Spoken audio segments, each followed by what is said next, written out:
68 പറയുന്നു, കരണമാം അനുദബുദ്ധി കരുത്താവാം അവ ആത്മാവോ തരവുള്ള 2 കോശം സത്വ ഗുണവികാരം വരമറു തുയിൽ ആനന്ദമയനെയും നാനെന്നാതെ വിരവിയതവ അജ്ഞാന വിരുത്തിയും വികാരമാമേ. കരണമാം മനത്, കരണമായിരിക്കുന്ന മനസ്സും കരുത്താമാം ബുദ്ധി, കർത്താവായിരിക്കുന്ന ബുദ്ധിയും ഇവ ആത്മാവോ, ഇവകൾ നീയാണോ? അല്ല. തരമുള്ള 2 കോശം, സങ്കല്പരൂപം നിശ്ചയരൂപം എന്നുള്ള താരതമ്യമുള്ള 2 കോശമാണ്. അതോ സത്വഗുണ വികാരം, അപഞ്ചീകൃത ഭൂതത്തിന്റെ സത്വഗുണ കാര്യമായതിനാൽ വരമറു ശ്രേഷ്ഠമറ്റ തുയിൽ ആനന്ദമയനെയും സുഷുപ്തിയിലുള്ള ആനന്ദമയനെയും ഞാൻ എണ്ണാതെ ആത്മാവെന്ന് വിചാരിക്കരുത്. വിരവിയ തമ അജ്ഞാന വിരുത്തി വികാരമാം ചേർന്ന തമോരൂപമായ അജ്ഞാന വൃത്തിയുടെ കാര്യമാകുന്നു. അതിനാൽ അന്ധകരണം ഒന്നാണെങ്കിലും അതിൽ തന്നെ 2 കോശം നിൽക്കുന്നു.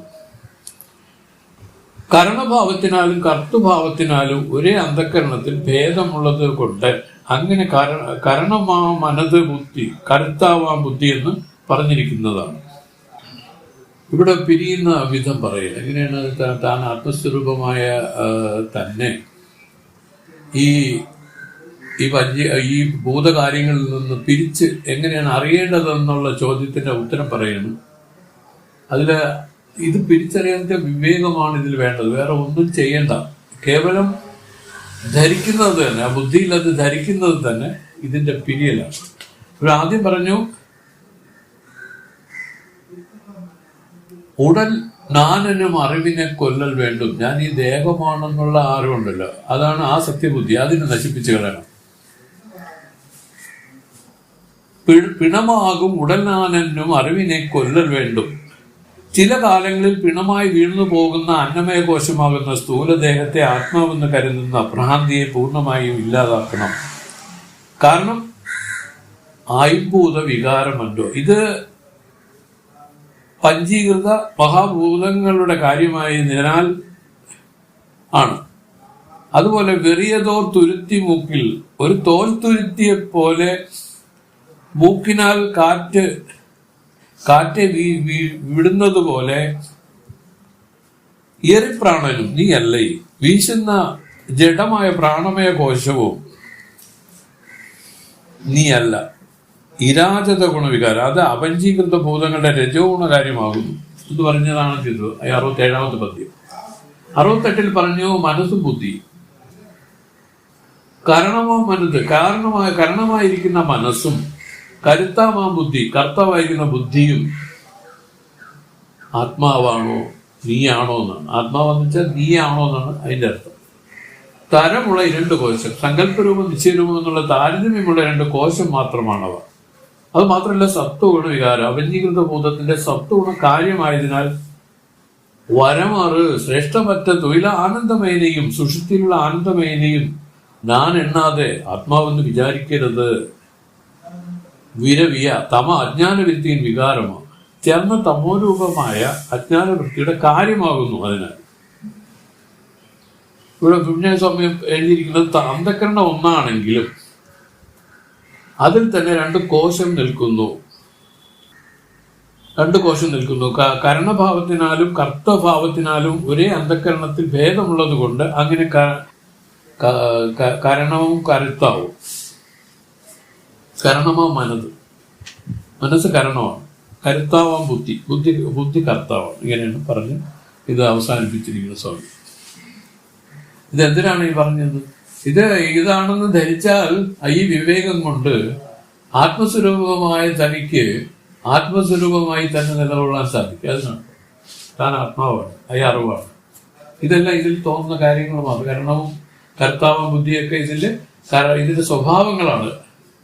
ഇത് കാണുന്ന ആരാണ്? ഈ സാക്ഷിയായിരിക്കുന്ന ഞാനിത് അറിഞ്ഞ് ഇതിൽ നിന്ന് താൻ മുക്തനാണെന്ന് ഇതിന്റെ എല്ലാം വിവേകത്തിൽ നിൽക്കാൻ സാധിച്ചില്ല. അത് തന്നെയാണ് ഇവിടെ ധ്യാനമെന്നും പറയുന്നത്. വേറെ ഒന്നും എന്ന് പറയുമ്പോൾ ആദ്യത്തെ ഏറ്റവും പുറച്ചട്ടയാണ് അന്നമയ കോശം, ഈ ശരീരം. അത് കഴിഞ്ഞ് പ്രാണമയ കോശം പറഞ്ഞു. ഇപ്പൊ പറയുന്നു മനോമയ കോശം, വിജ്ഞാനമയ കോശം പറഞ്ഞു. ഈ രണ്ട് കാര്യങ്ങൾ പറഞ്ഞു. ആനന്ദമയ കോശം പറഞ്ഞതുപോലെ തന്നെ ഇരിക്കുകയാണ്. ഈ 5 കോശങ്ങളും താനല്ല. കോശം എന്ന് പറഞ്ഞാൽ തന്നെ ആത്മാവില് ഉറ പോലെയാണ്, വാളിന്റെ ഉറ പോലെ. 5 ഉറ വെച്ചൊരു വാളിനെ മൂടിയിരിക്കുന്ന പോലെ. ഇതുപോലെ ആത്മസ്വരൂപത്തെ ഈ 5 ഉറ, ഇത് ഭാഗ്യമായിരിക്കുന്ന ഈ 5 ഉറ മറച്ചിരിക്കുന്നു എന്നാണ് പറയുന്നത്. പക്ഷെ ഇതില് മറച്ചിരിക്കുന്ന രൂപത്തിൽ ഇരുന്നാലും ഇത് കേവലം വിവേകം കൊണ്ട് ഉണർന്നാൽ താൻ ആത്മസ്വരൂപം തനിക്ക് പൂർവാധികം ഭംഗിയായിട്ട് നിൽക്കാൻ സാധിക്കും. താൻ ആത്മസ്വരൂപമാണ്. മറ്റതെല്ലാം ഇതില് വരികയും പോവുകയും ചെയ്യുന്ന കാര്യങ്ങളാണ്. നമുക്കറിയാം, ഈ അന്നമയ കോശം ഉറക്കത്തില് അഭാവമായി പോകും. അത് കഴിഞ്ഞിട്ട് ഈ പറഞ്ഞ മനോമയ കോശവും വിജ്ഞാനമയ കോശവും ഇതെല്ലാം സുഷുപ്തിയിൽ അസ്തമിച്ചു പോകും. വാസ്തവം പറഞ്ഞാൽ ഒരു ശൂന്യമാണ് വാസ്തവത്തിൽ സുഷുപ്തി സൃഷ്ടിക്കപ്പെട്ടത്. ഇതെല്ലാം വരുന്നു പോകുന്നു. ഇതെല്ലാം എവിടെ വരുന്നു, ആർക്ക് വരുന്നു എന്ന് നോക്കി ആ വിവേകത്തോട് തന്നെ തന്മയമായിട്ട് നിൽക്കാനുള്ള ഒരു സ്വഭാവം ഇതിൽ വാർത്തെടുക്കാൻ വേണ്ടിയാണ്. അങ്ങനെ വാർത്തെടുക്കുമ്പോഴും അങ്ങനെയാണ് നാം നിൽക്കുന്നത്. ഇതിൽ അഭ്യാസം കൊണ്ട് വരുന്നതല്ല. ഇതാണ് തന്റെ യഥാർത്ഥ സ്വരൂപം. ഈ യഥാർത്ഥ സ്വരൂപത്തെ കൈകോശം വന്നതുപോലെ ഇരിക്കണം. അതിന് അവർ പറയുന്നു, ഈ കോശങ്ങൾ ഇതിനെ മറച്ചു കളഞ്ഞു. കോശത്തിന്റെ വികാരങ്ങളാണ് ഈ 5 കോശങ്ങളാണ് ഇതിനെ മറച്ചിരിക്കുന്നതെന്നാണ് പറഞ്ഞത്.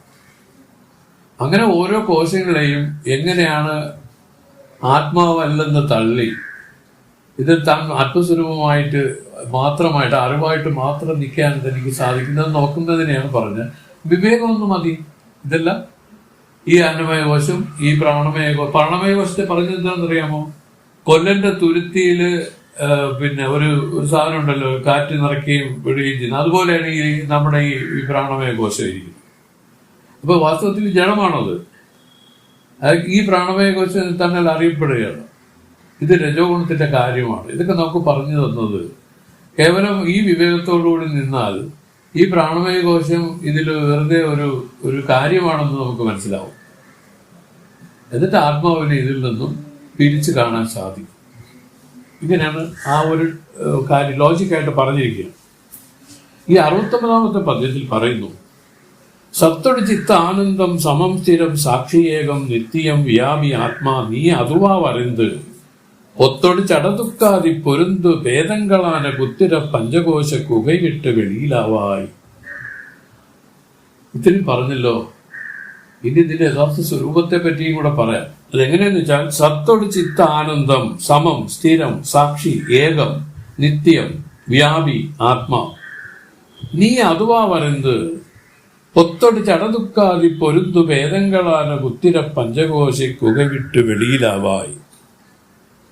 സോമ എഴുതിയിരിക്കുന്ന വ്യാഖ്യാനം, സത്ത് ചിത്ത് ആനന്ദം സച്ചിദാനന്ദാത്മകമായി സമം സ്ഥിരം സാക്ഷി ഏകം, സമമായി സ്ഥിരമായി സാക്ഷിയായി വ്യാപകമായി ഏകമായി നിത്യം വ്യാപി ആത്മാനി നിത്യമായി വ്യാപകമായ പഞ്ചകോശങ്ങൾക്ക് ആധാരമായി പ്രത്യക്ക ആത്മാവാണ് നീ. അതിനാൽ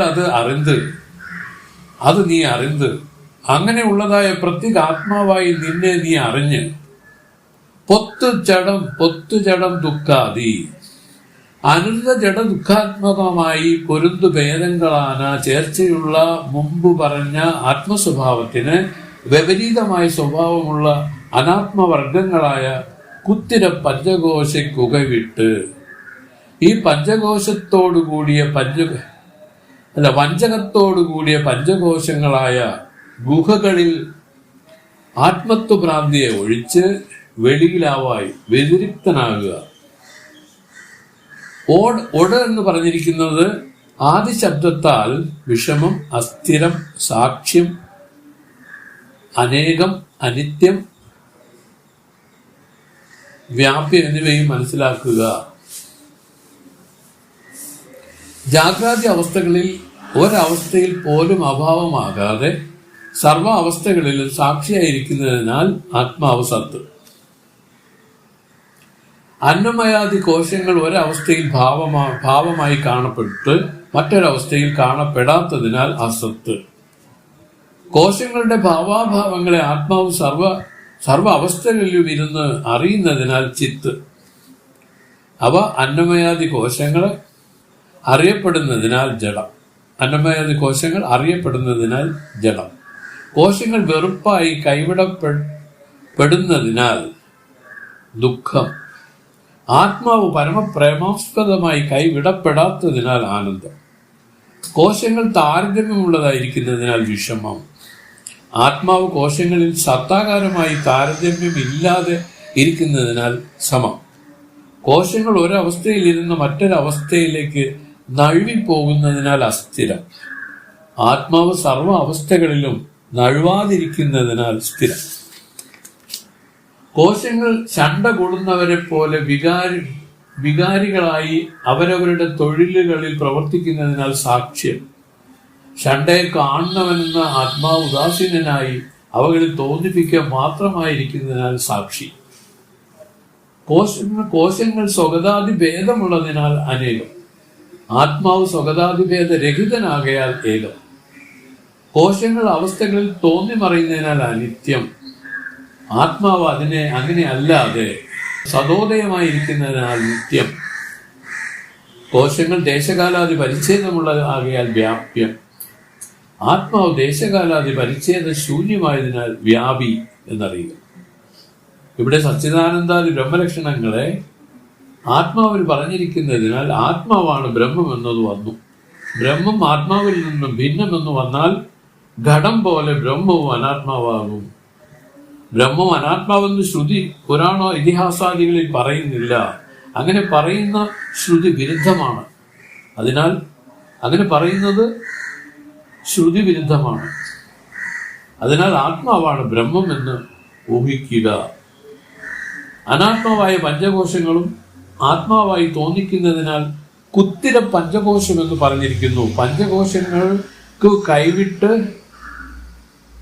കോശക്കുക വിട്ട് വെളിയിലാവായി എന്നത് ഗുഹയ്ക്കുള്ളിലിരിക്കുന്ന ആത്മാവിനെ അറിഞ്ഞാൽ മുക്തിയാണെന്ന് തൈത്തരീയ ഉപനിഷത്ത് ശ്രുതിയെ ഉണർത്തിയതാണ്. കുത്തിരം പഞ്ചകോശ കുക വിട്ട് വെളിയിലാവായി എന്നാണ് ഗുരു ശിഷ്യനെ ഉപദേശിക്കുന്നത്. നീ അതുവാ വരുന്നത്. വാസ്തവത്തിൽ നീ ആരാണ്? ഈ സച്ചിദാനന്ദ ആത്മാ, അതിനെ ബ്രഹ്മം.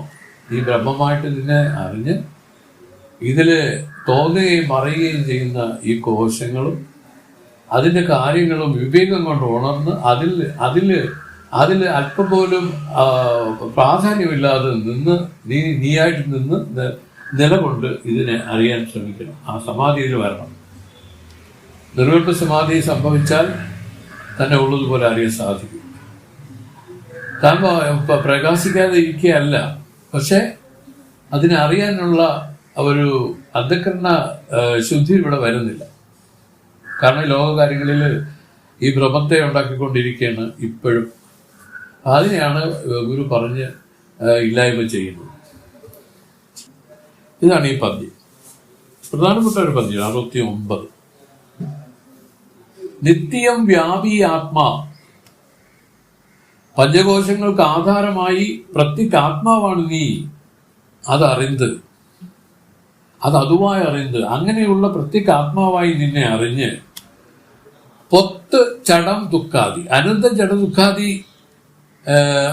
ദുഃഖാദി ആത്മകമായി പൊരുന്ത് ഭേദങ്ങളാണ് ചേർച്ചയുള്ള മുമ്പ് പറഞ്ഞ ആത്മസ്വഭാവത്തിന് വിപരീത സ്വഭാവമുള്ള അനാത്മവർഗങ്ങളായ കുത്തിര പഞ്ചകോശ ഗുഹവിട്ട് വഞ്ചകത്തോടു കൂടിയ പഞ്ചകോശങ്ങളായ ഗുഹകളിൽ ആത്മത്വഭ്രാന്തിയെ ഒഴിച്ച് വെളിയിൽ ആവായി വ്യതിരിക്തനാകുക എന്നാണ് അതിന്റെ അർത്ഥം. ഓട് എന്ന് പറഞ്ഞിരിക്കുന്നത് ആദി ശബ്ദത്താൽ വിഷമം, അസ്ഥിരം, സാക്ഷ്യം, അനേകം, അനിത്യം, വ്യാപ്യം എന്നിവയും മനസ്സിലാക്കുക. പൊത്തോട് എന്ന് പറഞ്ഞിരിക്കുന്നത് ഓടെന്ന് പറഞ്ഞതിന്റെ വ്യാഖ്യാനമാണ് കൊടുത്തിരിക്കുന്നത്. ആദി ശബ്ദത്താൽ അസ്ഥിരം, വിഷമം, സാക്ഷ്യം, അനേകം, അനിത്യം, വ്യാപ്യം. ഇത് അനാത്മ വിഷയങ്ങളുടെ പ്രകൃതത്തെയാണ് ഈ പറഞ്ഞത് ഓട് എന്ന് പറഞ്ഞത്. അതിന് സ്വാമി വിശദീകരിക്കുകയാണ്. ജാഗ്രാതി അവസ്ഥകളിൽ ഒരവസ്ഥയിൽ പോലും അഭാവമാകാതെ സർവ അവസ്ഥകളിലും സാക്ഷിയായിരിക്കുന്നതിനാൽ ആത്മാവ് സത്ത്.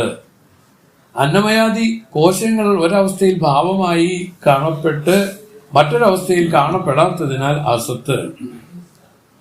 കോശങ്ങളുടെ ഭാവാഭാവങ്ങളെ ആത്മാവ് സർവ അവസ്ഥയിലും ഇരുന്ന് അറിയുന്നതിനാൽ ചിത്ത്. അവ അന്നമയാദി കോശങ്ങൾ പെടുന്നതിനാൽ ജഡം. അന്നമയാദി കോശങ്ങളെല്ലാം അറിയപ്പെടുന്നതാണ്, അറിയുന്നത് അല്ല. കോശങ്ങൾ വെറുപ്പായി കൈവിടപ്പെടുന്നതിനാൽ ദുഃഖം. ആത്മാവ് പരമപ്രമാസ്പദമായി കൈവിടപ്പെടാതിരിക്കുന്നതിനാൽ ആനന്ദം. കോശങ്ങൾ താരതമ്യമുള്ളതായിരിക്കുന്നതിനാൽ വിഷമം. ആത്മാവ് കോശങ്ങളിൽ സത്താകാരമായി താരതമ്യം ഇല്ലാതെ ഇരിക്കുന്നതിനാൽ സമം.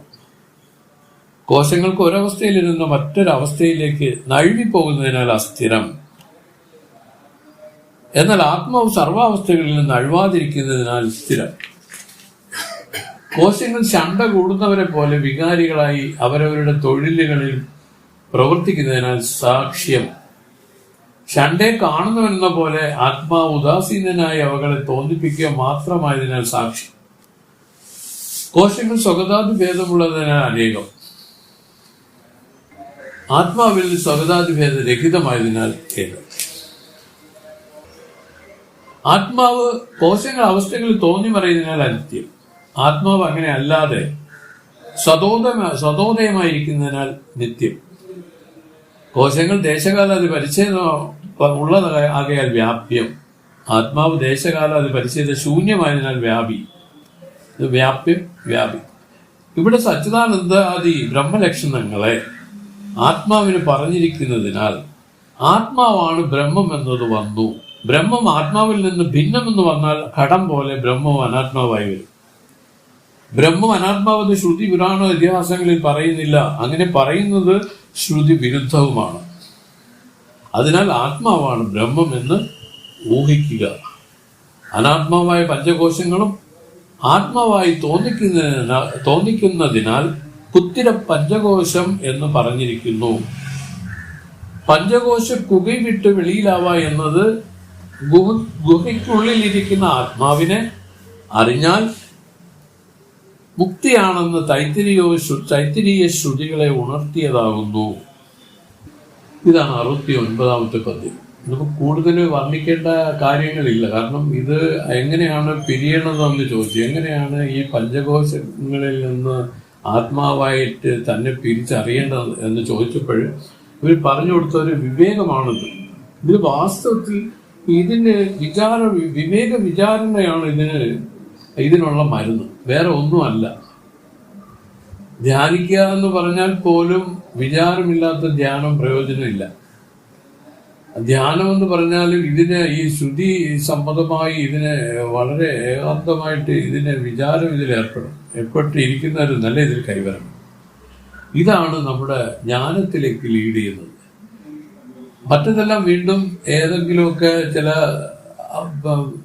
വളരെ ദിവ്യങ്ങളായിരിക്കുന്ന പല സ്ഥലങ്ങളുണ്ട് ഇതിൽ പോയിരിക്കാനേ. അവിടെയെല്ലാം ഈ ജീവൻ പോയിരിക്കും. പക്ഷെ ഈ പറയുന്ന മുക്തി ലഭിക്കില്ല, മുക്തി കിട്ടുന്നില്ല.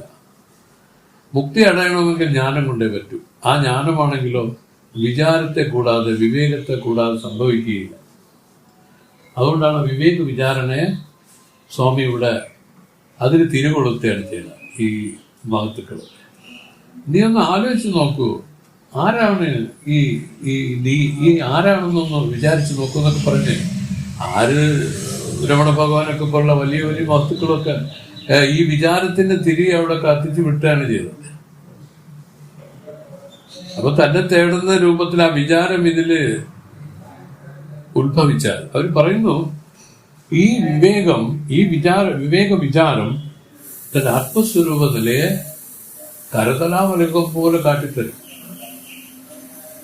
അത്ര എളുപ്പമായ ഒരു കാര്യമാണ്. അവിടെ ശമമോ ജപമോ ഈ പറഞ്ഞ സാധന ചതുഷ്ടയ സമ്പത്തി ഒന്നും അവിടെ പറയുന്നില്ല. കാരണം അവർ പറയുന്നു ഇതിന്റെ അന്വേഷണത്തിൽ ഈ സാധന ചതുഷ്ടയ സമ്പത്തി ഇതിൽ അകമ്പടിയായിട്ടുണ്ടാവുക ഇതാണ്. അല്ലാതെ നമ്മള് കരുതിക്കൂട്ടി ചെയ്യുന്ന വൈരാഗ്യാദികളെല്ലാം എങ്ങനെയെന്ന് വെച്ചാൽ ശ്മശാന വൈരാഗ്യം, പ്രസ്തുതി വൈരാഗ്യം, ഇങ്ങനെയൊക്കെയുള്ള വൈരാഗ്യം ആ വൈരാഗ്യം പോലെയാണ്.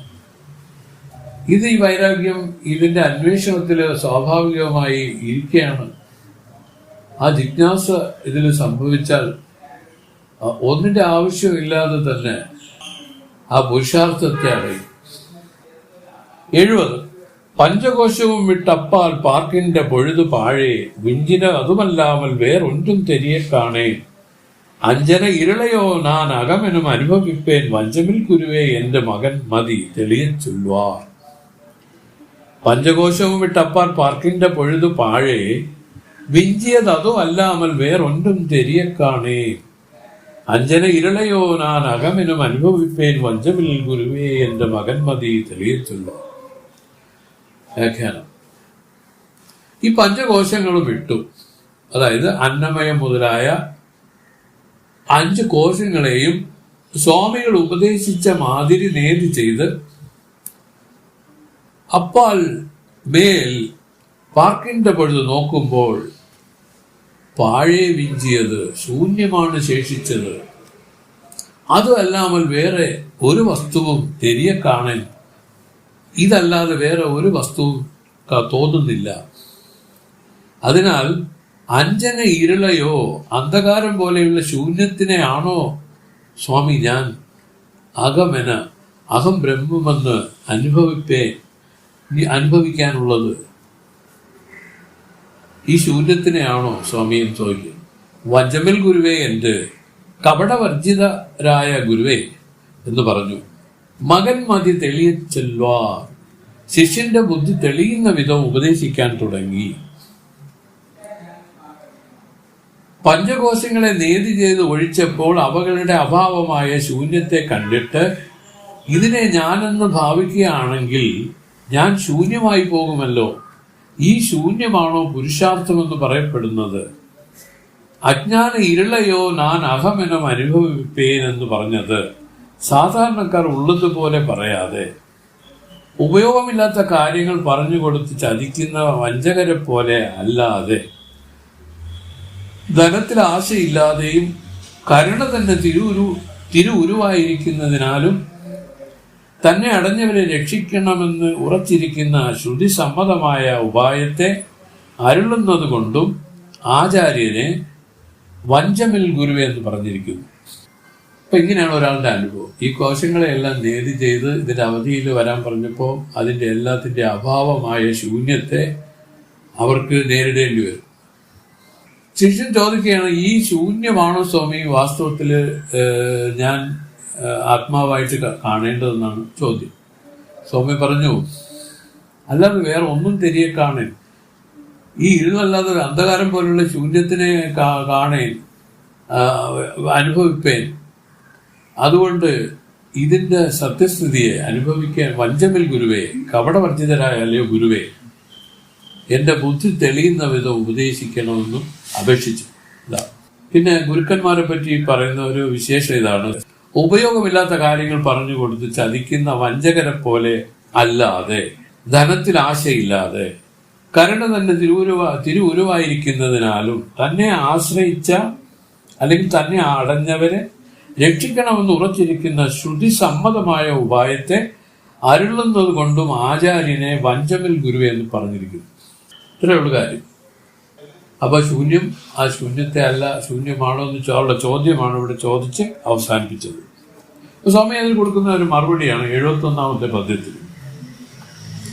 മുൻപുകൾ ദശമൻ പുത്തി മോഹത്താൽ എണ്ണി 9 പേരെ കണ്ട ഒരുവരാം തന്നെ കാണാതെ പിൻപ് അവൻ ഇടയിൽ കണ്ട പെരിയ പാഴവനോ പാരായി അൻപുള മകനെ കാൺപതടങ്കലും കാൺപായി നീയേ. മുൻപുകൾ ദശമൻ പുത്തി മോഹത്താൽ എണ്ണി 9 പേരെ കണ്ട ഒരുവരാം തന്നെ കാണാതെ പിൻപ് അവൻ ഇടയിൽ കണ്ട പെരിയ പാഴവനോ പാരായി അൻപുള മകനെ കാൺപതടങ്കലും കാൺപാർ നീയേ. മുൻപുകൾ ദശമൻ, മുൻപ് പറഞ്ഞ 10ാമനായവൻ ബുദ്ധിമോഹത്താൽ, ബുദ്ധിയുള്ള അജ്ഞാനത്തിനാൽ എണ്ണി അടിക്കടി 9 പേരെ കണ്ട, നവപുരുഷന്മാരെ കണ്ട ഒരുവനാം തന്നെ ദശമപുരുഷനായ തന്നെ കാണാതെ പിൻപ് ദശമനായി കാണാതിരുന്ന സ്ഥലത്ത് അവൻ ഇടയിൽ കണ്ട അവനാൽ കാണപ്പെട്ട പെരിയ പാഴ്, വലിയ ശൂന്യം അവനാകുമോ പാരായി. ഇതിനെ നല്ലപോലെ വിചാരം ചെയ്ത് നോക്കുക.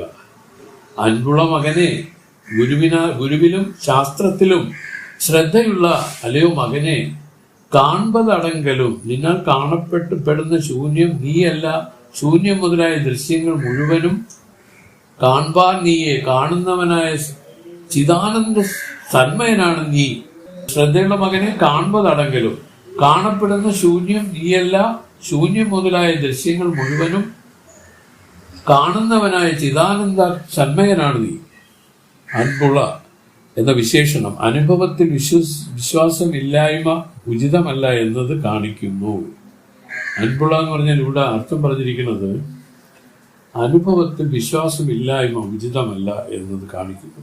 മകനെ എന്ന വിളി പുത്രനെ പിതാവ് വഞ്ചിക്കുന്നത് ലോകത്തിൽ കാണപ്പെടാത്തതിനാൽ നിന്നെ വഞ്ചിക്കാൻ വേണ്ടി എങ്ങനെ ഉപദേശിക്കാൻ കഴിയും? ശ്രുതിസമ്മതവും മഹാത്മാക്കളുടെ അനുഭവമാണ് ഈ ഉപദേശമെന്ന് സൂചന. പറഞ്ഞിരിക്കുന്നു അനുഭവത്തിൽ വിശ്വാസമില്ലായ്മ. ഇതാണ് നമുക്കുള്ള കുഴപ്പം. ഇതെല്ലാം അറിഞ്ഞിരിക്കുന്ന ആ ബൃഹത്തായ അറിവ് ഇതിൽ മാറാതെ, അതാണ് പറഞ്ഞത്, സത്ത് ചിത്ത് ആനന്ദ രൂപമായിട്ട് അത് ഉണ്ടായതല്ല, അത് ഇതിന്റെ സ്വരൂപമാണ്. ഇതിലാണ് ഇതെല്ലാം തോന്നുകയും മറയുകയും ചെയ്തിരിക്കുന്നത്. നമുക്കറിയാം, നമ്മളിതെല്ലാം കാണുന്നവനായിട്ട് ഇരുന്നിട്ടും നമ്മള് ഇതിന്റെ ഭാവവും ഇതിന്റെ വരലും പോക്കുമെല്ലാം അറിയാം നമുക്ക്. അതുകൊണ്ടാണ് അവർ പറഞ്ഞത് ആ ശൂന്യത്തിനെ നമ്മൾ അറിയും. സുഷുപ്തിയിൽ ആ ശൂന്യമാണ്, ജാഗ്രതത്തിലെ വരവ്, പിന്നെ അത് കുറച്ചൊന്ന് മാറി മാറി മാറി സുഷുപ്തിയിൽ പരിപൂർണമായിട്ടും ഇതിന്റെ അഭാവം, അതാണ് ശൂന്യം. ആ ശൂന്യം ഇതെല്ലാം അറിഞ്ഞിരുന്നവനായിട്ടും നിന്നെ അറിയുന്നില്ല എന്ന് പറയുന്നത് എത്ര വലിയ വ്യാമോഹമാണ്, എത്ര വലിയ മൗഢ്യമാണെന്ന് സ്വാമി ചോദിക്കുകയാണ്. അവിടെ എന്തുകൊണ്ട് നിനക്ക് തോന്നുന്നില്ല? ആ വിവേകം അവിടെ എന്തുകൊണ്ട് നിനക്ക് പ്രയോഗിക്കാൻ സാധിക്കുന്നില്ല? ഇതാണ്. ഏതൊന്നിനെ അറിഞ്ഞാൽ എല്ലാം അറിയുമോ? ഏതൊന്ന് കിട്ടിയാൽ എല്ലാം കിട്ടിയതായി വരുമോ? ഇതാണ്. ഇത് തന്റെ ആത്മസ്വരൂപത്തെ പറ്റി പറഞ്ഞതാണ്.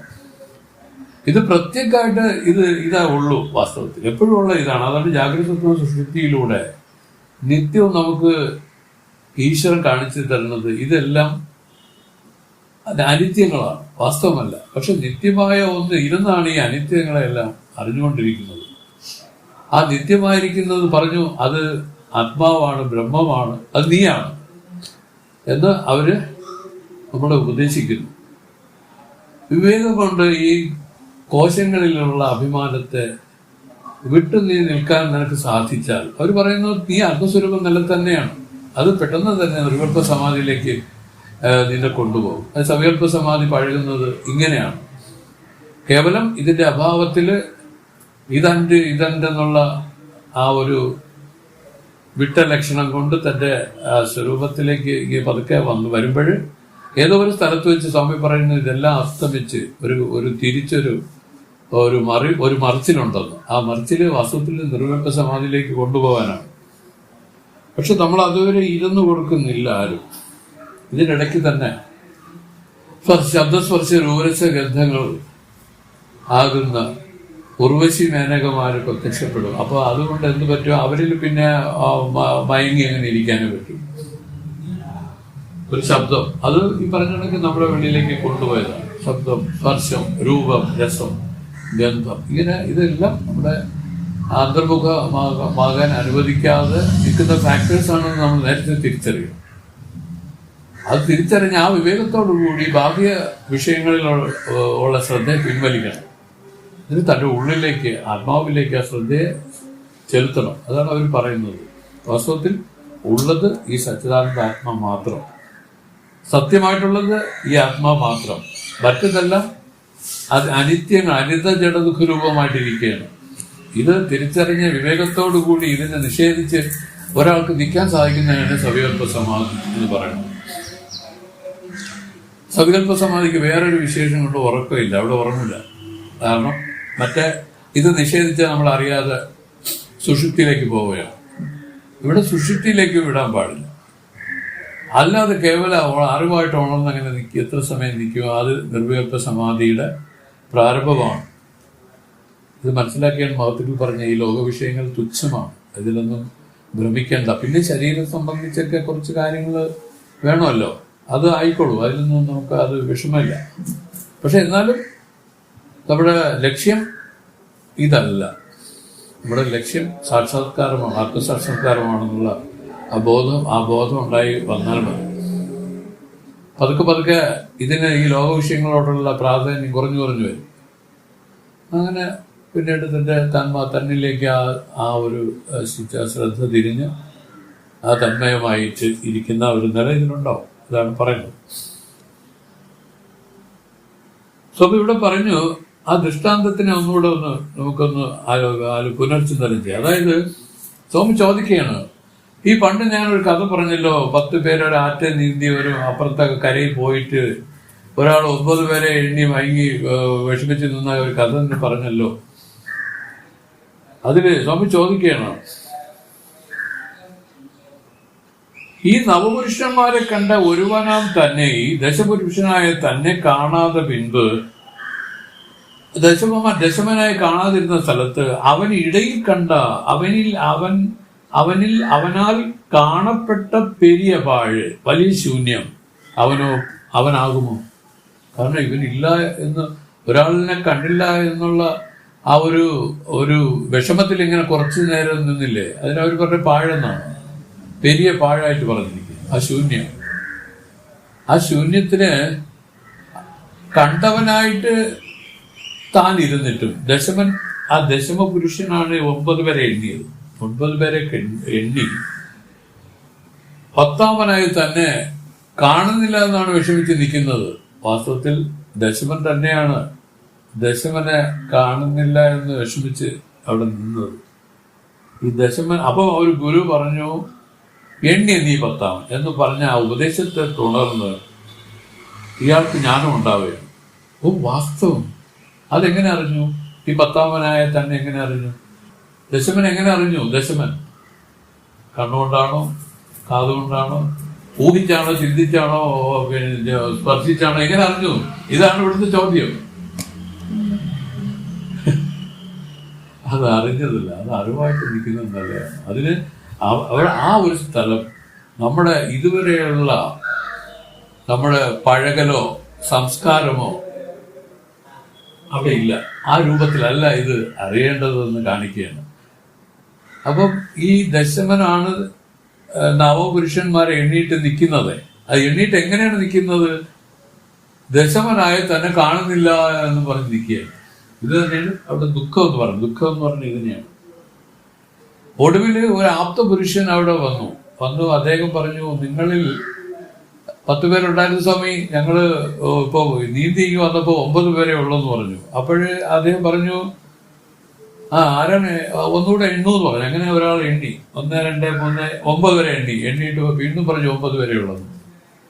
സ്വാമി പറഞ്ഞു, എണ്ണി നീ 10ാമൻ എന്ന് പറഞ്ഞു. അതാണ് ഉപദേശം. ഇത് സാധാരണ നമ്മൾ പറയുന്നത് ഭയങ്കര വ്യാപ്തിയുള്ളതാണ്. ഈ കൈവല്യത്തിന്റെ മർമ്മമാണിത്. ദശമൽ ദൃഷ്ടാന്തം, ഇതിന്റെ പേര് ദശമൽ ദൃഷ്ടാന്തം. ഈ 10ാമന്റെ കഥ നല്ലതുപോലെ വിചാരിച്ച് തന്നിൽ ഉദാഹരിക്കേണ്ട ഒരു കാര്യമാണ്. തിരുമേനി സ്വാമികൾ കൂടെ പറയും, 10ാമൻ, നീ ആ 10ാമനാണ്. ഇത് പല രൂപത്തിൽ പറയും. 10ാമൻ എന്നുള്ള കഥ പല രൂപത്തിൽ പറയും. അതായത് ജീവജാഗ്രത, ജീവസ്വപ്നം, ജീവസുഷുപ്തി, ഈശ്വരജാഗ്രം, ഈശ്വര സ്വപ്നം, ഈശ്വര. അപ്പൊ ഈ പറയുന്നതില് ഈ ജീവതുര്യം എന്ന് പറയുന്ന ഈശ്വരജാഗ്രം, ഈശ്വര സ്വപ്നം, ഈശ്വര സുഷുപ്തി. ഈശ്വര സുഷുപ്തി, ഈശ്വര തുര്യം എന്ന് പറയുന്നത് ശിവജാഗ്രം, ശിവജാഗ്രം, ശിവസ്വപ്നം, ശിവ സുഷുപ്തി. ഇതാണ് 9 പേര്. ഇതിൽ 10ാമൻ എന്ന് പറയുന്നത് ഇതിനെ കണ്ടയാള്, അതാണ് പരമമായിരിക്കുന്ന ആത്മാ, അത് ബ്രഹ്മം. ഇപ്പൊ നമ്മളിപ്പോ ചെയ്തിരിക്കുന്ന എന്തിനാണ്? ജീവജാഗ്രം, ജീവസ്വപ്നം, ജീവസുഷുപ്തി എന്നുള്ള 3 അവസ്ഥകൾക്ക് അപ്പാലായിട്ട് ആ ജീവതുര്യമായിട്ട് വന്നു.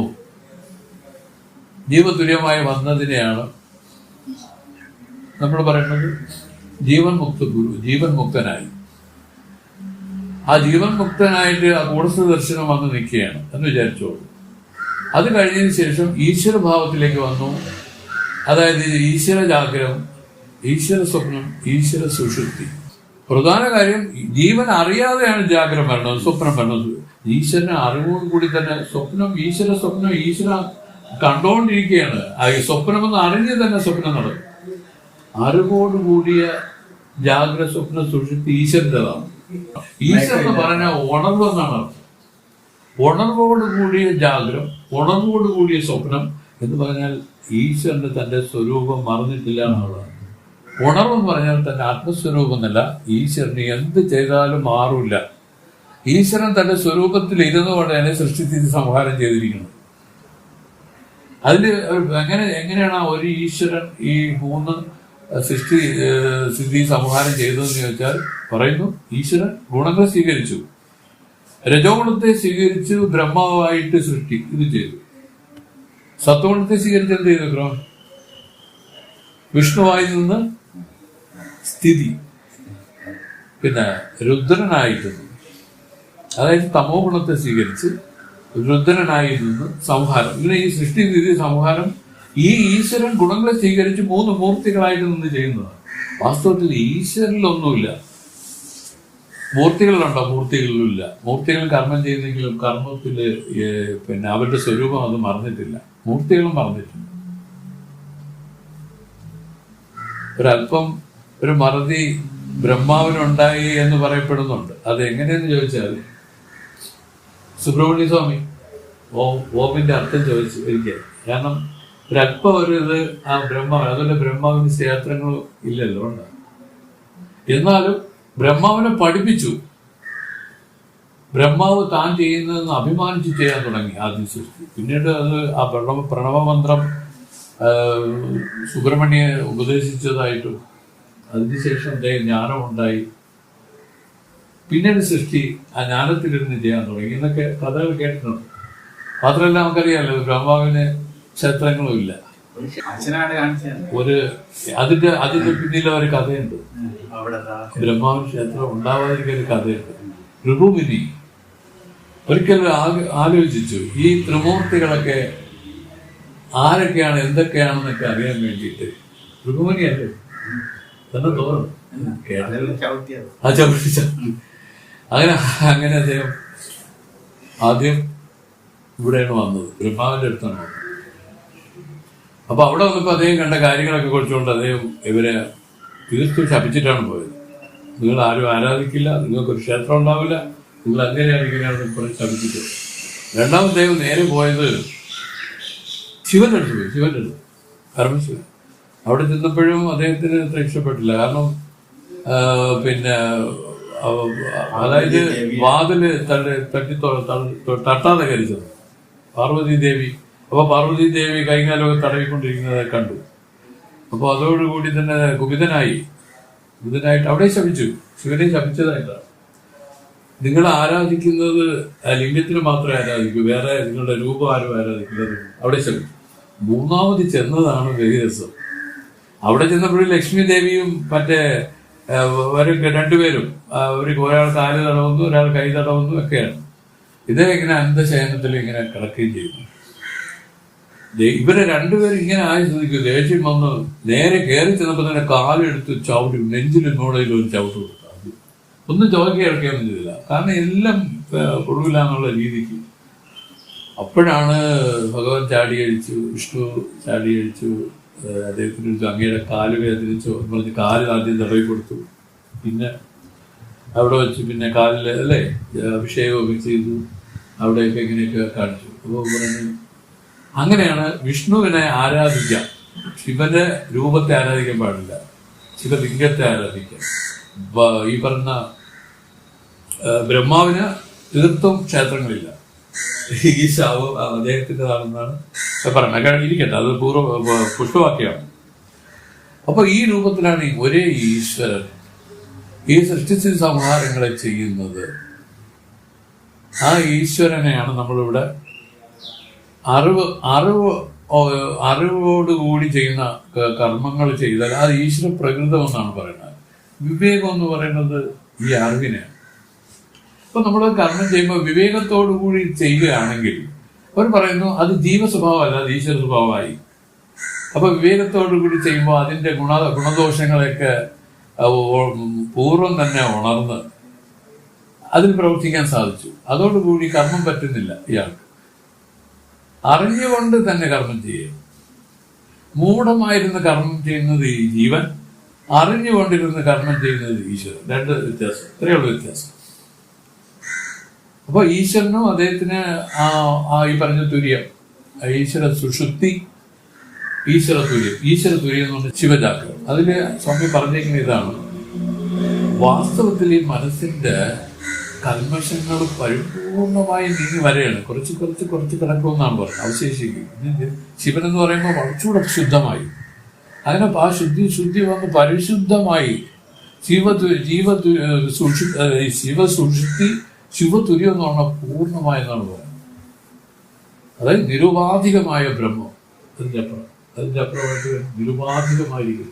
ഒരു ഉപാധി മാനസികമാണ്, ചെറിയ കാര്യങ്ങളാണ്. പരിപൂർണ ശുദ്ധം എന്ന് പറയുന്നത് ശിവ തുര്യമാണ്. ഇങ്ങനെ 9 പേരെ എണ്ണി പത്താമൻ എന്ന് പറയുന്നത് ശരിക്കുള്ള ആത്മസ്വരൂപം തന്നെ. ഇതാണ് ഇവിടെ ഈ പറഞ്ഞത്. ഇവർ പറയുന്നതിനകത്ത് ഒരു ഗൂഢമായൊരു അർത്ഥമുണ്ട്. അത് പതുക്കെ ആലോചിച്ച് എടുത്തോളണം. ഇത് നമുക്ക് വിദൂരമല്ല. ചിന്താസ്വാമി എപ്പോഴും പറയട്ടെ, ഇത് ഞാൻ പറയുന്ന ഹിമാലയത്തിന്റെ അപ്പുറത്ത് ഒരു കാര്യമല്ല. ഇത് നമുക്ക് സർവ്വസ്വാഭാവികമായിരിക്കുന്ന ഒരു കാര്യമാണ് ഈ പറഞ്ഞുകൊണ്ടിരിക്കുന്നത്. ഇത് നിങ്ങളുടെ അനുഭവമാണ്, നിത്യ അനുഭവമാണ്. ഈ അനുഭവത്തെ ഉണരാൻ കഴിയാത്തതിന് കാരണം ഒന്ന്, നിങ്ങൾക്ക് അതിനോട് താല്പര്യമില്ല. അതാണ് മുമുക്ഷുത്വം ഇല്ല എന്ന് പറയുന്നത്. മോക്ഷേച്ഛ ഉണ്ടെങ്കിൽ ഇത് അറിയാൻ എളുപ്പമാണ്. മുമുക്ഷുത്വം ഇല്ല, അതുകൊണ്ടാണ് നിങ്ങൾക്ക് തെളിഞ്ഞു കിട്ടാറ്. പക്ഷെ ഇത് വളരെ പൃഥക്കായിട്ട് പകൽ പോലെ ഇരിക്കുന്നു എന്നാണ് വലിയ മഹത്തുക്കൾ ഇതിനെപ്പറ്റി പറഞ്ഞു വെച്ചിരിക്കുന്നത്. പിന്നെ നിങ്ങളുടെ വാസനാഗതമായ ചില സംസ്കാരങ്ങളെ നിങ്ങൾ വെടിയാൻ തയ്യാറല്ല. അതൊക്കെ അവിടെ ഇരിക്കട്ടെ, അതിന് കുഴപ്പമില്ല. അപ്പൊ ഈ രൂപത്തിലായതുകൊണ്ട് എന്ത് പറ്റി, ഇതിൽ ലാഘവത്വം ഇതിൽ സംഭവിച്ചിട്ടാണ് ഇതിനെ വെളിവാക്കാതെ ഇരിക്കുന്നത്. അപ്പൊ നമ്മൾ ഇങ്ങനെ വഴിത്തിരിവ് സംസാരിച്ചതിന് കാരണം എന്താണെന്ന് വെച്ചാൽ, ആ പൃഥക്കായിരിക്കുന്ന ആ ബൃഹത്തായിരിക്കുന്ന ആ ബോധം, അത് ഇവിടെ പട്ടതിരി പറഞ്ഞത് സാന്ദ്രാനന്ദാവബോധം എന്നാണ്. ഘനീഭവിച്ച ഒരു ബോധമാണ്. അതാണ് നമ്മുടെ വാസ്തവത്തിൽ നാമായിട്ട്, അതാണ് നാം. അങ്ങനെയാണ് ഇതിൽ നിന്ന് ഇതിന്റെ ആബ്സ്യൂട്ട്സുകളാണ് പോലും ഈ ഇന്ദ്രിയങ്ങളായിട്ട് നിൽക്കുന്നത്. ഇതെല്ലാം അറിവ് തന്നെയാണ്. പക്ഷെ ഇതിന്റെ എല്ലാം ബൃഹത്തായ അറിവായിട്ട് താൻ ജീവിക്കുകയാണ്. ഇന്ദ്രിയങ്ങൾ വഴി പ്രവഹിക്കുന്നതും ഈ അറിവുകൾ തന്നെയാണ് എന്നൊക്കെ മഹത്തുക്കൾ പറഞ്ഞ് നമ്മൾ മനസ്സിലാക്കി വെച്ചിരിക്കുകയാണ്. ഇനി എന്താണ് ആ ബൃഹത്തായ അറിവായിട്ട്, അറിവിലമർന്നത് അത് മാത്രമായി ഇടയണം എന്ന് ഗുരുദേവൻ പാടി. അറിവിലമർന്ന് അത് മാത്രമായി ഇടയണം. ഇതാണ് സമാധി. അതിൽ തന്നെ പോയങ്ങ് ഈ ജീവൻ അതിനകത്ത് പോയങ്ങ് അത് മാത്രമായിട്ട് തന്മയപ്പെടും. അതിന് നമ്മൾ ഈ വിവേകത്തെ പ്രയോഗിക്കണം. ഏത് വിവേകം? ഈ പഞ്ചകോശങ്ങളിൽ പറഞ്ഞ വിവേകം ഉണ്ടല്ലോ, ഇതിനെ നമ്മൾ നല്ലതുപോലെ പരിശോധിക്കണം. ആത്മപരിശോധന ചെയ്താൽ സ്വാഭാവികമായിട്ട് അങ്ങനെയാണ് താൻ ഇരിക്കുന്നതെന്ന് ബോധ്യപ്പെടും. ഇതാണ് 71ാമത്തെ പദ്യം. 72 വായിച്ച് നമുക്ക് നിർത്താം. സ്ഥൂല സൂക്ഷ്മ അജ്ഞാനം തോന്നും മൂன்று അവസ്ഥை താമും കാലമോർ മൂன்றுം ജന്മക്കടലെഴും കല്ലോലങ്ങൾ പോലവേ വന്നു പോനത് എത്തനെ എന്നാൽ എന്റെ ഞാൻ ആലമർ കടവുളാണേ അവയ്ക്കെല്ലാം സാക്ഷി നീയേ. വളരെ പ്രധാനപ്പെട്ട ഒരു പദ്യം. ഇത്രയും പറഞ്ഞതിന് ശേഷം പറയാണ്, സ്ഥൂല സൂക്ഷ്മ അജ്ഞാനം തോന്നും മൂன்று അവസ്ഥை താമും കാലമോർ മൂன்றுം ജന്മക്കടലെഴും കല്ലോലങ്ങൾ പോലവേ വന്ന് പോനത് എത്തനെ என்பேனா ആലമർ കടവുളാണ് അവയ്ക്കെല്ലാം സാക്ഷി നീയേ. സ്ഥൂല സൂക്ഷ്മാജ്ഞാനം, സ്ഥൂലദേഹം, സൂക്ഷ്മദേഹം, കാരണദേഹങ്ങളായ 3 ദേഹങ്ങളും ഈ 3 ദേഹങ്ങളെ പറ്റി തോന്നുന്ന ജാഗ്രം, സ്വപ്നം, സുഷുപ്തി എന്ന 3 അവസ്ഥകളും ഭൂതഭാവി വർത്തമാനം എന്ന 3 കാലങ്ങളും ജന്മക്കടൽ ജനനമായ കടലിൽ എഴുംകല്ലോലങ്ങൾ പോലവേ ഉണ്ടായി അഴിയുന്ന തിരമാലകൾ പോലെ വന്ന് പോന ഉണ്ടായി നശിക്കുന്നവയെ ഞാൻ എത്തനെ என்பேன், ഞാൻ എത്ര ഉണ്ടെന്ന് കൃത്യമായി പറയുന്നത് എങ്ങനെ? കടലിൽ തിരമാലകൾ പോലെയാണ് ഞാൻ പറഞ്ഞത്. വന്ന് പോനത് ഇങ്ങനെ ഉണ്ടായി നശിക്കുന്നത് എത്രയുണ്ടെന്ന് കൃത്യമായി പറയുന്നത് എങ്ങനെ? പിന്നെ ഒന്ന് പറയാം, ആലമർക്കടവുളാണ് ഈ കല്ലാലിന്റെ നിഴലിൽ എഴുന്നള്ളിയിരുന്ന് സനകാദി മഹർഷിമാർക്ക് ജ്ഞാനോപദേശം ചെയ്ത് അരുളിയ ആദി ഗുരുവായ ദക്ഷിണാമൂർത്തി മേൽ സത്യം ചെയ്ത് പറയുന്നു, അവയ്ക്കെല്ലാം സാക്ഷി നീയേ, അവയ്ക്കെല്ലാം നീ സാക്ഷിയാവുന്നു. ഇതാണ് ആ പദ്ധതി. ജന്മപ്രതീതി വീണ്ടും എല്ലാ പ്രതീതിയാകുന്നതിനാൽ ജന്മക്കടലിൽ വന്ന് എന്നും ജനനത്തിന് അളവില്ലാത്തതിനാൽ കടൽ എന്നും അവകൾ അനിർവചനീയമായി ഉദിച്ചൊടുങ്ങുന്നതിനാൽ കല്ലോലങ്ങൾ പോലെ എന്നും ഇങ്ങനെ ഉദിച്ചൊടുങ്ങുന്നവയ്ക്ക് അളവില്ലാത്തതിനാൽ എത്തിനെ என்பேன் എന്നും അവകളെ ദിനം തോറും മാസം തോറും വർഷം തോറും യുഗം തോറും കൽപ്പം തോറും അറിഞ്ഞുകൊണ്ടിരിക്കുന്നതിനാൽ അവയ്ക്കെല്ലാം സാക്ഷി നീയേ എന്നും ശ്രുതിയുക്തി അനുഭവ സിദ്ധമായി ഇതിനെ സംശയം കൂടാതെ വിശ്വസിച്ച് പ്രവർത്തിക്കുന്നതിന് വേണ്ടി ആലമർക്കടവുളാണ് എന്ന് പറഞ്ഞിരിക്കുന്നു. ആലമർക്കടവുളാണ് അവയ്ക്കെല്ലാം സാക്ഷി നീയേ എന്ന് പറഞ്ഞിരിക്കുന്നു. അപ്പോൾ സ്ഥൂല സൂക്ഷ്മ കാരണ ശരീരങ്ങളും ആ ദേഹങ്ങളെ പറ്റി തോന്നുന്ന ജാഗ്രത, സ്വപ്നം, സുഷുപ്തി എന്ന 3 അവസ്ഥകളും കാലമോർമ്മൂല്യം, അതായത് ഭൂതം, ഭാവി, വർത്തമാനം എന്ന 3 കാലങ്ങളും ജനനക്കടലിൽ എഴും കല്ലോലങ്ങൾ പോലവേ, അതായത് ഉണ്ടായി അഴിയുന്ന തിരമാല പോലെ ഉണ്ടായി നശിക്കുന്നവയെ ഞാൻ എത്തനെ என்பேன், ഞാൻ എത്ര ഉണ്ടെന്ന് കൃത്യമായി പറയുന്നത് എങ്ങനെ? അതുകൊണ്ട് ഒരു കാര്യം പറയണ, ആലമർക്കടവുളാണ് അവയ്ക്കെല്ലാം സാക്ഷി നീയേ. ഇതിനെ പറയാൻ സാധിക്കും, മറ്റതിനെ എണ്ണി പറയാൻ സാധിക്കില്ല. എത്ര ജാഗ്രം വന്നു, എത്ര സ്വപ്നം വന്നു, എത്ര സുഷുപ്തി വന്നു, ഇങ്ങനെ മാറി വന്നും പോയി നിൽക്കുന്നതില് ഇതിന് ഏതവസ്ഥയാണ് സത്യം? ഉണ്ണി, ഏതവസ്ഥയാണ് സത്യം? ഒരു പറയുന്നു ഇതെല്ലാം കടലില് തിരമാലകൾ പോലെ ഇങ്ങനെ ഉണ്ടായി നശിക്കുന്ന രൂപത്തിൽ ഇരിക്കുന്നവയാണ്. പക്ഷെ ഇത് സത്യം ഒന്നേ ഉള്ളൂ, ഇതിനെ അറിയുന്ന സാക്ഷിയായ നീ സത്യമാണ്. ഇതിനെയാണ് നീ വിശ്വസിച്ച്, സ്വാമി ഇവിടെ പറഞ്ഞു, വിശ്വസിക്കാൻ പറഞ്ഞു. ഇത് വിശ്വസിച്ച് നോക്കട്ടെ, ശ്രുതിയുക്തി അനുഭവസിദ്ധമായി ഇതിനെ സംശയം കൂടാതെ വിശ്വസിച്ച് പ്രവർത്തിച്ചാൽ അത് പ്രവർത്തിക്കുന്നതിന് ആലമർക്കടവുളാണ്. അങ്ങനെ പ്രവർത്തിക്കുന്നതിന് വേണ്ടിയിട്ട് പറയണം ദക്ഷിണാമൂർത്തിയാണ് സത്യം എന്ന് പറഞ്ഞിരിക്കുന്നത്. അത് ശ്രുതി തന്നെ പറഞ്ഞു, ദക്ഷിണാമൂർത്തിയാണ് സത്യം എന്ന് പറഞ്ഞാൽ ഇതിൽ ഇനി അവിശ്വസിക്കേണ്ട ഒരു കാര്യം, ഒരു പഴുതുപോലും ഇല്ലാതെ പറഞ്ഞിരിക്കുന്നത്. ഇതാണ് വാസ്തവം എന്ന് വിശ്വസിച്ച് നീ ഇരിക്കുന്നെങ്കിൽ ഇത് തന്നെയാണ്. അവയ്ക്കെല്ലാം സാക്ഷി നീയേ, നീ കേവലം സാക്ഷി മാത്രമാണ്, നിർവികാര സാക്ഷിയാണ്. ഇതുമായിട്ട് ബന്ധപ്പെട്ടിട്ടില്ല, ഇതിനെ കാണുന്നവനായിട്ടിരിക്കുന്നു. ഇതിന് പ്രേരകനുമല്ല, ഈ സാക്ഷി ഒന്നിനെയും പ്രേരിപ്പിക്കുന്നില്ല. ആ രൂപത്തില് ഈ സാക്ഷി പഴകൽ ഇതിൽ കൊണ്ടുവരണം. സാക്ഷിക്കൊരു നിർവചനം പറഞ്ഞിട്ടുണ്ടല്ലോ, ഇത് സർവാധ്യക്ഷ, സർവഭൂതാധിവാസ, സർവവ്യാപി, സർവഭൂതാന്തരാത്മ, ഇങ്ങനെ ഇരിക്കുന്ന ഈ സാക്ഷി ആണ് ആത്മാ. സാക്ഷി കേവല ചേതഹോ നിർഗുണച്ച, ഈ രൂപത്തിലുള്ള ആ സാക്ഷിയാണ് ഈ ആത്മാ എന്ന് നമുക്ക് പരിചയപ്പെടുത്തുക. അങ്ങനെ എത്ര പത്നി അഭിപ്രായം? 70 അതെ. ഇപ്പൊ പറഞ്ഞല്ലോ, നമ്മുടെ വിചാരം എന്ന് പറയുമ്പോൾ സ്വാഭാവികമായിട്ട് ആ ബുദ്ധിയുടേതാണെന്ന് മനസ്സിലായല്ലോ. ബുദ്ധി എന്ന് പറഞ്ഞാൽ സത്വഗുണത്തിലാണ് ഉണ്ടായത്, സത്വഗുണത്തിൽ പ്രവർത്തിക്കും, സത്വഗുണത്തിൽ ഇല്ലാതെ. ഇതാണ് ബുദ്ധി. മനസ്സ് അങ്ങനെയല്ല. മനസ്സ് ഈ 3 ഗുണങ്ങൾ മാറി മാറി വരും. രജോഗുണത്തിൽ നിൽക്കും, ചിലപ്പം തമസിൽ നിൽക്കും. കൂടുതലും തമസിലാണ് മനസ്സ് നിൽക്കുന്നത്. അതാണ് ഉറപ്പവും.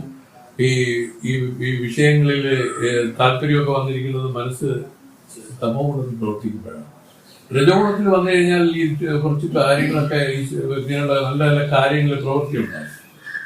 എപ്പോഴും ഇവർ പറയുന്നത് ഈ തമസിൽ കിടക്കുന്ന അതിനെ പെട്ടെന്ന് സത്വത്തിൽ കൊണ്ടുവരാൻ പറ്റില്ല.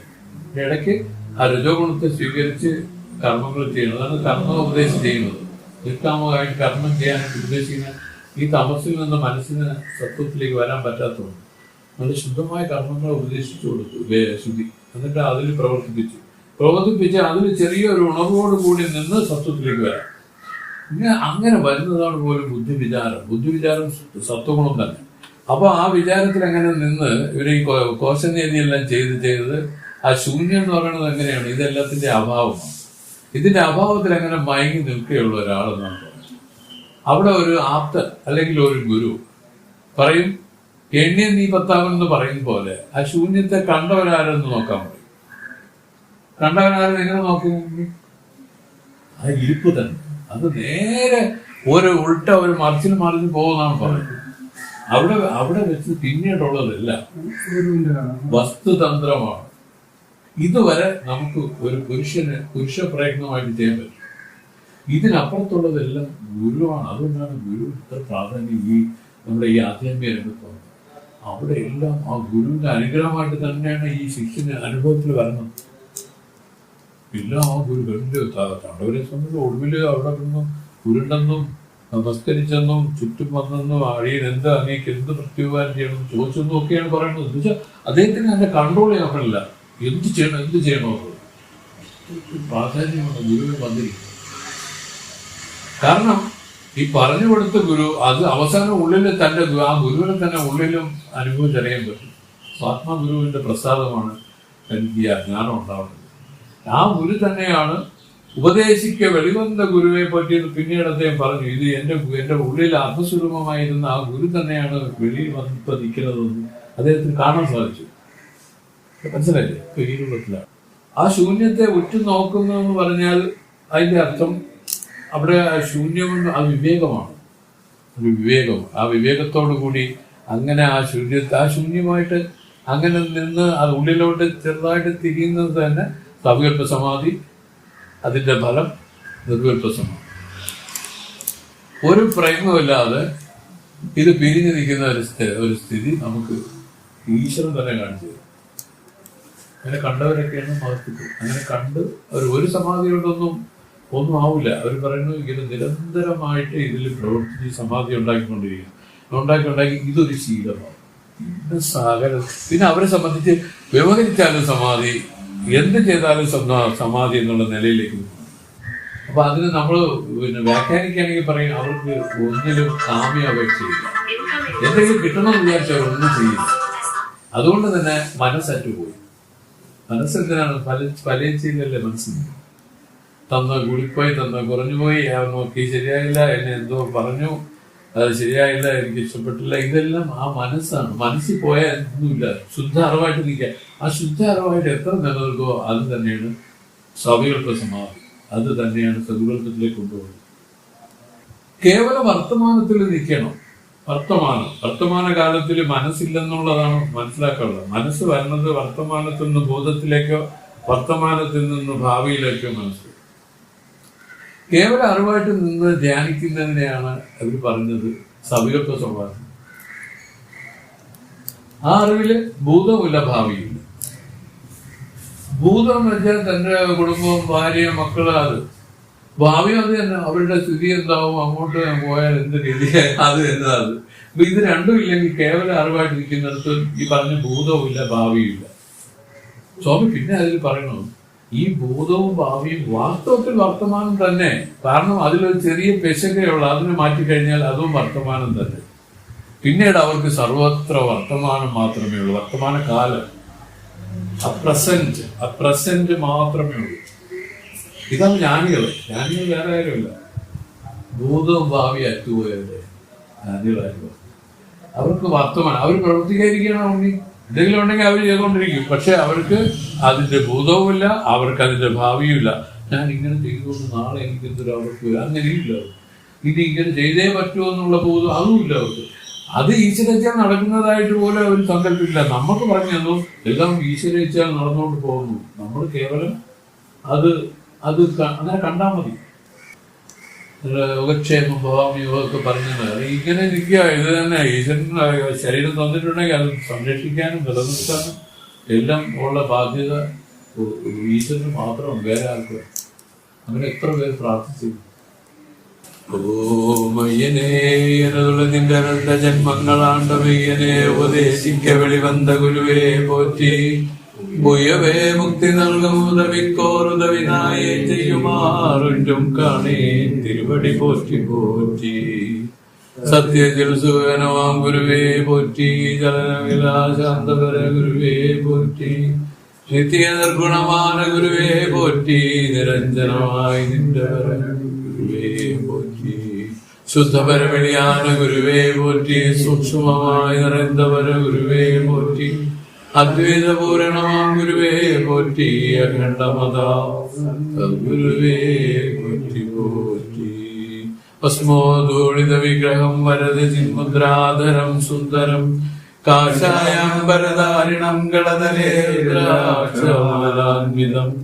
ബ്രഹ്മാനന്ദ സുഖപ്രശോഭിതമുഖം വിലാസനേ സംസ്ഥിതം. ശ്രീരാമാനന്ദേതീശ്വരം ഗുരുവരം ഭൂയോതമസ്യാമ്യഹം. അഭയവരദഹസ്തം സർവദാ സുപ്രസന്നം. ശുഭദവിധി നിഷേധജ്ഞാനവേദസ്വരൂപം. ഹിതകരമുപദേശം ശ്രീഗുരോർ ദിവ്യരൂപം.